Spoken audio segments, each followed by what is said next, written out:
흥선대원군의 공식 약속의 이름 최승걸입니다. 지난 시간에 말씀드렸듯이 흥선대원군의 개혁 정치, 이 정치에 대해서 한번 알아보도록 하겠습니다. 교재는 65쪽에 나와 있는 내용들 참조를 해주시면서 강의에 집중해 주시면 되겠습니다.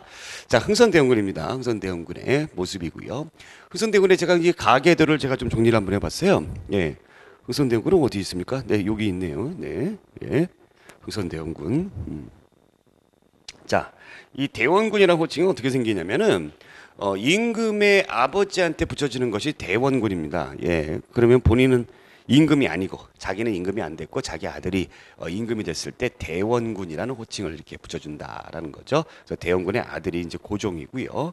고종과 명성황후 사이에서 낳은 그 아들이 우리나라 마지막 조선의 임금인 순종입니다. 흥선대원군의 이제 아버지가 이제 남영군이고 남영군의 아버지가 이제 은신군. 이 은신군 아버지가 이렇게 쭉 가니까 누굽니까? 사도세자잖아요. 그죠? 예, 사도세자. 사도세자입니다. 네. 이렇게 되네요. 네. 그 다음에 이제 정조에 의해서 이제 순조가 나왔고요. 네.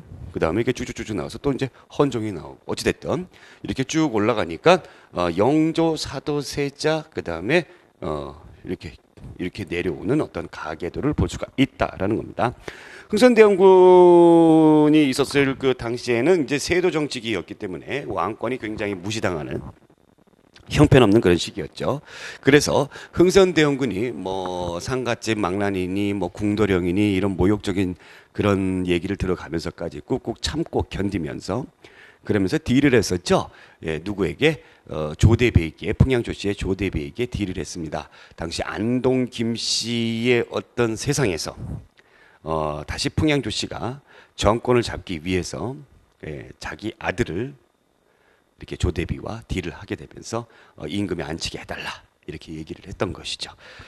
그래서 서로가 서로의 어떤 그 공통된 이익이 있었기 때문에 흥선대원군의 아들이 임금이 될 수가 있었습니다. 자, 임금이 되자마자 본격적인 어떤 자기의 속내를 드러내기 시작을 하는 거죠. 왕권을 강화하고 그동안 무시당했던 부분을 스스로 복수를 하겠다.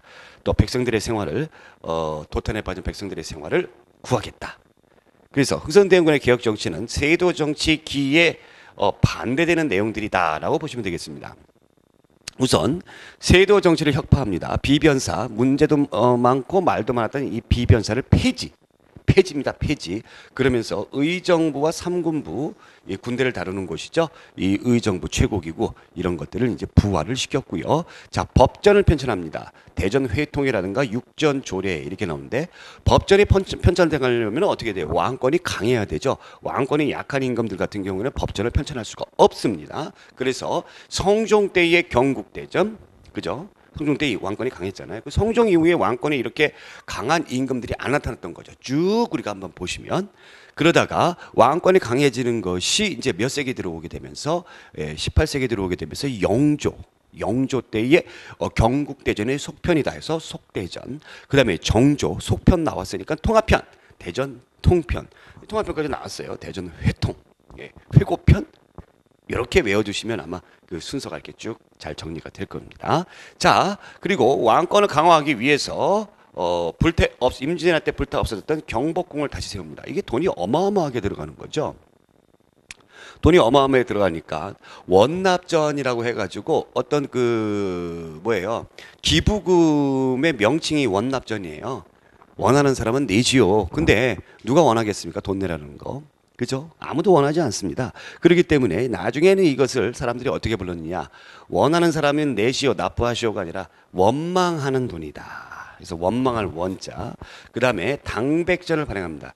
이 당백전은 당시에 유통이 됐던 상평통보의 100배의 가치를 지닌다. 그래서 일당 100이다. 그래서 당백전이라고 했는데 결과는 어떻게 될까요? 양반은 양반대로 힘들어지고 백성들은 백성들대로 힘들어져요. 왜?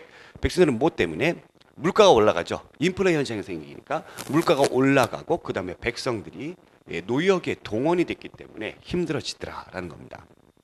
자, 어찌됐건 경복궁을 다시 세웠습니다. 자, 그 다음에 서원을 철폐합니다. 이 붕당의 근거지였고 또 백성들의 피를 빨아먹는 그런 거머리 같은 그런 존재였던 서원. 이 서원을 정리했던 임금이 또 한 명이 있었죠. 영조 때 서원을 정리했습니다만 계속 그 서원들이 꾸준히 남아 있었다라는 겁니다. 그래서 전국을 47개소만 남기고 전부 다 철폐를 해버리더라라는 겁니다. 이것의 효과로 양반들이 너도나도 흥선대원군에 대해서 굉장히 불평불만을 많이 했겠죠.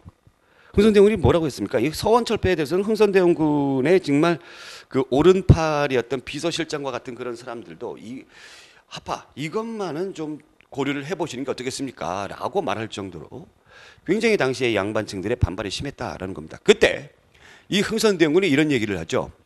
공자가 다시 살아난다 해도 백성에게 해를 끼치면 진실로 용서하지 않겠다.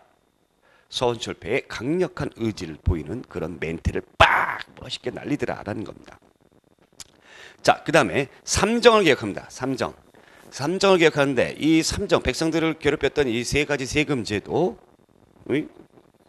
삼정을 개혁하는데, 자, 우선 전정, 토지세를 개혁합니다. 토지세를 개혁하기 위해서 양전 사업을 하는 겁니다. 양전이라는 제도가 아니라 양전 사업이에요. 토지를 측량한다라는 겁니다. 그래서 불법적으로 양반들이 가지고 있는 토지들을 다 찾아내는 것이죠. 그 다음에 군정을 개혁하기 위해서 호포제를 실시한다. 자, 호포제. 원래 군포는 영조 때 만들어진 균역법에 의해서 1년에 2필 내게 돼 있어요. 그렇죠? 그러면서 이제 양반들은 뭐 군간포니 뭐 이런 것을 내게 했는데, 여기에 군정의 문란이 엄청나게 심했죠. 뭐 백골징포, 황구, 첨정, 인징, 족징. 이 백성들의 피를 역시 또 빨아먹는 것이죠. 그래서 남자들에게 부과가 되는 어떤 인두세적인 어떤 스타일이었어요, 군정이. 근데 호포제를 실시한다. 호할 때 이 호가 이거예요. 한 가구 호할 때 몇 통, 우리가 주소할 때 몇 동 몇 호 막 그러잖아요. 그렇죠? 그래서 한 가구별로 군포를 내거라. 한 가구별로 하나만 내거라라는 겁니다. 자, 이런데 이 군정 원래 양반들은 안 냈는데 양반들에도 내게 되는 거죠. 근데 흥선대원군이 이런 얘기를 하죠. 한 가구당 하나씩 내렸는데 그것도 못 낸다면 너희들은 도대체 어느 나라 백성이냐? 라고 이야기를 합니다. 아, 멋있어요, 흥선대원군. 자, 그 다음에 황곡. 원래 이 황곡은 어떤 제도라고 그랬죠? 빈민구제법이라고 그랬죠. 근데 이제 백성들을 상대로 해서 뭐 했습니까? 고리대로 전락을 해버린 거죠. 이것을 사창제라고 해가지고 실시하는데, 이 사창제라는 거는, 사창이라는 게 바로 뭐냐면 마을에 있는 창고라는 뜻이에요. 마을에 있는 창고, 이 곡식을 보관해 두는 이런 마을에 있는 이 창고에 문이 이렇게 있을 거 아닙니까? 그럼 여기 이제 자물쇠가 이렇게 있을 거고, 여기에 대한 키를 이 마을 사람들이 모두가 인정하는 그런 인격이 된 사람, 마치 누구처럼? 마치 저처럼, 저 같은 사람에게 이 마을, 이 사창을 운영하게끔 만들어 놓은 것이 바로 사창제였다라는 겁니다. 자, 이것이 흥선대원군의 국내 정책에 관련된 내용이다라는 거죠. 여기 그림이 보이는 것이 이제 당백전의 모습이고요. 자, 그런데 대외 정책을 보겠습니다. 자, 대외 정책은 우리가 통상수교 거부 정책이라고 이야기를 하는데, 흥선대원군이 바보가 아니에요. 굉장히 똑똑한 사람입니다. 근데 왜 통상수교 거부 정책을 했는가? 거기에 대해서 우리가 한번 조금 알아보도록 할게요. 바로 여기에요. 당시에 러시아가 슬금슬금 이제 남하 정책을 하고 있죠. 그러면서 이제 2차 아편 전쟁으로 인해서 러시아가 연해주를 획득을 하게 되면서 우리와 국경선을 마주하게 됩니다. 러시아 무섭죠. 그래서 어떻게 합니까? 이 러시아를 견제하기 위해서 흥선대원군이 프랑스와 교섭을 추진하는데, 이 교섭을 하기 위해 중국에 와 있는 프랑스 함대와 교섭을 추진하는데, 이것을 하는 과정에서 어떻게 했습니까? 국내에서 활동을 했던 프랑스 선교사들을 이용하고자 했던 것이죠. 근데 이것이 거절당합니다. 거절당하면서, 그래서 또 한 가지는 흥선대원군의 앞에서 배웠던 그 개혁 정책이 이 기득권층의 양반들에게 굉장히 미움을 받고 그 다음에 견제를 받았던 것이죠. 그래서 탄핵의 위기에 있더라는 얘기죠. 그래서 결국에는 그러한 어떤 정치적인 상황 또 외교적인 상황 때문에 바로 병인 박해를 하였다라는 겁니다. 자, 병인 박해를 했어요. 병인 박해를 했습니다. 이 병인 박해를 구실로 해서 1866년도에 바로 병인 양요가 프랑스 함대가 쳐들어오는 것이죠. 근데 병인 박해와 병인 양요 사이에 제너럴 셔머너라는 그런 사건이 일어납니다. 이게 원래 미국 상선이죠. 미국 상선인 제너럴 셔먼호가 쭉 대동강으로 건너오면서 통상을 요구하는 거예요. 그 우리가 통상을 안 하려고 하죠. 불법적으로 우리나라 땅을 들어왔으니까. 그랬더니 이놈들이 약탈을 자행하는 겁니다. 그래서 평양 관민의 공격으로 이 제너럴 셔먼호를 침몰시켰다라는 겁니다. 이때 평양 감사가 누구였냐면 박규수라는 계엄파 인사예요. 계엄파 인사인데 이 사람이 계엄파니까 우리가 이제 흔히 생각할 때는 뭐 이런 서양 세력이라든가 이런 사람들에서 좀 관대하지 않았을까? 그러나 이 국가 안보에는 철저했던 것이죠. 박규수 할아버지가 박지원입니다. 자, 이것이 바로 제너럴 셔먼호 사건이고요. 제너럴 셔먼호 사건이 있은 뒤 한참 뒤에 미국이 쳐들어옵니다. 그것이 바로 신미양요다라는 거죠. 자, 그러면 어찌됐든 병인 박해의 그 사이에 제너럴 셔먼호 사건이 일어났던 것이고 병인 박해를 구실로 병인 양요 프랑스군이 침략을 하게 되는데 이 프랑스군이 강화도를 점령을 해버리죠. 이 강화도를 점령했는데 문성근이라든가 그다음에 양언수 이분이 이제 시험 문제 잘 나와요. 양언수 프랑스 이렇게 생각하세요. 양언수 프랑스 이분들의 활약으로 인해서 프랑스군이 철수를 합니다. 철수를 했는데 그냥 철수 안 하죠. 강화도에 있었던 외규장각 도서들 이런 문화재들을 약탈해 갔다라는 겁니다. 자, 어찌됐든 프랑스를 물리쳤는데 더욱더 서양인들에 대해서 안 좋은 시각을 갖게 되는 그런 사건이 발생하니 그것이 바로 무엇이냐. 독일 상인 오페르트가 아까 흥선대원군의 가계도를 보았죠. 흥선대원군 아버지 남연군의 묘를 도굴하는 사건이 있었습니다. 그럼 얘는 왜 여기를 도굴 했느냐. 이 무덤에 들어가면 뭐 금은보화가 잔뜩 있어서 했을까. 이렇게 생각하시는 분들이 있는데 천만의 말씀이다. 아닙니다. 그럼 왜 그랬을까요? 통상을 하고자 했는데 우리나라가 거절을 해버리니까 흥선대원군 최고 집권자인 흥선대원군 아버지의 시신을 무엇으로 하고 볼모로 해서 협상에 유리하게 끌고 가고자 했던 그런 시도가 바로 이게 남연군 묘 도굴 사건이다라는 겁니다. 1868년도에 이런 일이 있었어요. 죽을 힘을 다해가지고 도망쳤죠. 공교롭게도 1868년은 일본이 메이지 유신을 했던 해입니다.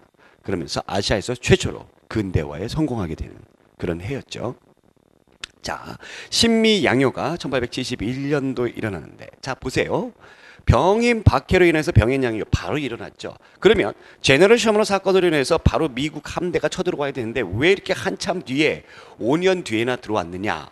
이 당시에 미국이 내란이 일어나요. 남북전쟁이 일어나가지고 그것이 이제 수습하는 바람에 정신이 하나도 없었어요.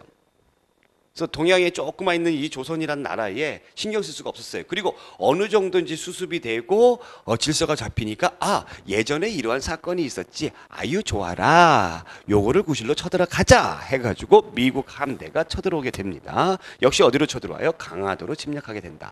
자, 이것을 어제연 등의 장군 등의 결사항전 그리고 광성보 꼭 기억해 두시기 바랍니다. 어제연, 광성보, 광어예요.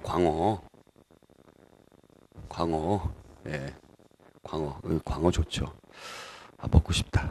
광어. 네, 광성보에서 어제연, 광성보, 예, 신미양요. 광어가 맛있다. 신미, 새로운 맛. 지어내기도 참 잘 지어내.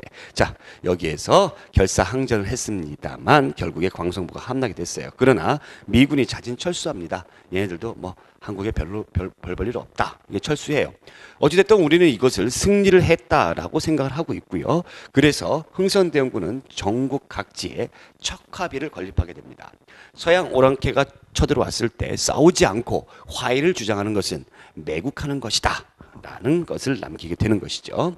자, 여기 이제 지도를 잠깐 보시면 광성보, 광성진이라고 그러죠. 광성진, 광성보. 그러면 이제 우리가 어제연 생각하라고 했어요. 광어는 맛있다. 예, 광어는 맛있다. 나머지는 다 뭐예요? 병인 양요와 관련된 사건이에요. 자, 그다음에 여기 아까 제가 조금 더 다시 한번 좀 자세히 보시라고 해서 뭐 초지진 이런 건 프랑스항대 근데 광성보 나오면 또 뭐라고 광성보 여기 또 있네요. 그죠? 어재현 신미양요와 관련돼 있다라고 보시면 되겠습니다. 왜 자꾸 이제 강화도 이쪽을 쳐들어오느냐? 여기가 한강 하류죠. 아까 한강 하류를 통해 가지고 서울을 압박하고자 했던 그런 의도입니다. 네. 자, 그다음에 이게 이제 그 의궤입니다. 의궤. 여러분들 그 의궤인데 이 의궤 조선왕조 의궤가 바로 병인 양요 때 프랑스 함대가 외교장각 도서를 약탈해가면서 갔던 것이죠. 그래서 조선 왕조들의 어떤 행사라든가 이런 것들이 글씨를 포함해서 이렇게 그림으로 잘 나타낸 거 이 의궤고요. 그 다음에 직지가 있습니다. 이 직지는 직지심체 요절, 청주 흥덕사에서 만들어졌던 직지심체 요절. 이것은 이 당시에 훔쳐간 게 아니고요. 이 당시에 훔쳐간 것이 아니고 나중에 이제 지나고 나서 프랑스와 우리가 수교를 이렇게 맺게 되는 그런 개화 정책의 일환으로 수교를 맺게 되는데 그때 우리나라의 누군가가 이 프랑스 사람에게 팔아먹었다고 합니다. 그러니까 요 직지심체 요절은 여러분들이 주의하셔야 돼요. 뭡니까? 그 외교정각 도서 프랑스 애들이 약탈한 것이 아닙니다. 자, 이것이 프랑스에 있음을 알게 됐던 분이 이제 이 박병선 박사님이시죠. 프랑스 국립도서관에서 근무를 하신 이 분이 이제 알게 됐던 것이고, 이것이 이제 한국 것이다라는 것을 주장을 하다 보니까 프랑스 정부에서 갖은 압박을 막 하셨던, 거기에도 굴하지 않으셨던 그런 분이죠. 그래서 우리나라에서 너무 감사해서 이 훈장까지 수여를 했습니다. 자, 여기 보시면 이제 이 프랑스 지휘관들이에요. 병인 양요 당시에 프랑스 지휘관들의 모습이고요. 그 다음에 제너럴 셔머너의 모습입니다. 그림으로 그렸죠. 이게 상선인데 여기에 대포가 있어요. 자, 그 다음에 광성보 전투에서 우리 전사했던 우리나라 이 군인들의 모습들입니다. 이 사람이 이제 그 미군을 지휘했던 로저스 제독이고요. 자, 그 다음에 이게 그 미군의 지휘관들의 모습들입니다. 미군 지휘관들의 모습이고, 자, 요 그림을 여러분들이 많이 보셨을 거예요. 이거 수작이라고 그러는데 수작이 이 숫자가 있다. 이 수라는 글자가 있다. 수작이. 이 수작이를 빼앗겼어요. 이 수작이는 누가 가지고 있냐면요. 어떤 사람들은 이런 얘기를 하고 있어요. 이거 이순신 장군이 가지고 있었던 그 깃발 아니냐 이렇게 생각하는데 아니에요. 이렇게 보면은 장군이 있는 기지, 장군이 또 있는 기지라든가 아니면 장군이 있는 지휘관이 있는 배라든가 거기에 장수가 있다 해서 숫자 요걸 쓰는 겁니다. 장수 숫자예요. 이것을 빼앗겼다라는 겁니다. 네. 그리고 이제 이게 척화비의 모습이 있죠. 척화비. 양이 침범. 서양 오랑캐가 침범했을 때 비전, 싸우지 아니함은 즉, 주화. 예, 화의를 주장하는 것은 곧 매국, 나라를 파는 것이다 라는 척화비의 모습이었습니다. 자, 이렇게 해서 흥선대원군 집권기 때의 국내의 정치와 그 다음에 대외 정치, 정책에 대해서 알아봤습니다. 자, 다음 시간에는 흥선대원군이 물러나고 나서 우리나라가 어떠한 모습으로 변화가 되어 가는가 그것에 대해서 알아보도록 합니다. 오늘 여기까지 고맙습니다.